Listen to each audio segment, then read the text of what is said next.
కరకరలాడే క్రిస్పీ కారపూస అండి. దీనికోసం శనగపిండి తీసుకున్నాను. 1/2 కేజీ ఉంది శనగపిండి.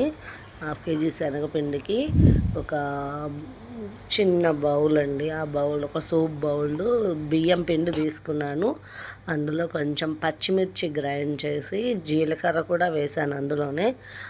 అవి గ్రైండ్ చేసి ఆ రసం పోసేసి కొంచెం సాల్ట్ వేసి కలిపానండి. కలిపిన తర్వాత ఇలా చక్కగా అలా కారపూస గిద్దలో వేసుకొని ఒత్తేసుకోవడమే. చాలా క్రిస్పీగా ఉంటుంది కారపూస.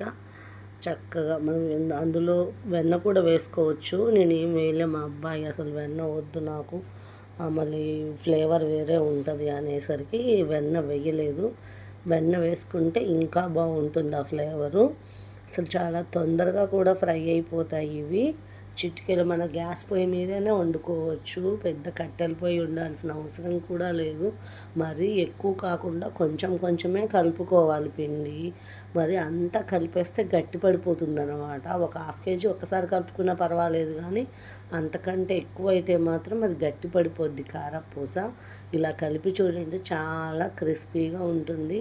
ఎంత బాగా వస్తుందో, మళ్ళీ మళ్ళీ చెయ్యాలనిపిస్తుంది మనకి. విసుగు లేకుండా చేస్తాము.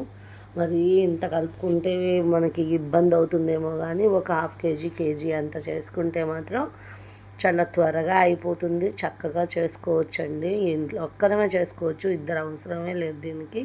చాలా ఈజీగా చేసుకోవచ్చు. కారం కూడా వేసుకోవచ్చు అనుకోండి. మేము మాత్రం పచ్చిమిర్చి రసం మాత్రం పోస్తాం వడపోసేసి. చాలా బాగుంటుంది. ఇంకా సన్న కారపూస కూడా చేసుకోవచ్చు ఇందులో. ఇది కొంచెం దానికంటే కొంచెం బిగ్ సైజ్ తీసుకున్నాను నేను, తొందరగా అయిపోతుంది. మరి సన్న కారపూస అంటే కొంచెం లేట్ అవుతుందని. చాలా బాగుంటుందండి, ట్రై చేయండి. పిల్లలకి స్నాక్స్ లాగా మన అన్నంలో కూడా తినడానికి బాగుంటుంది. శనగపిండి కాబట్టి క్రిస్పీగానే ఉంటుంది. దానికి బియ్యం పిండి వేసేసరికి ఇంకా క్రిస్పీ వస్తుంది. ట్రై చేయండి ఈసారి మీరు కూడా కరకరలాడే సన్న కారపూస.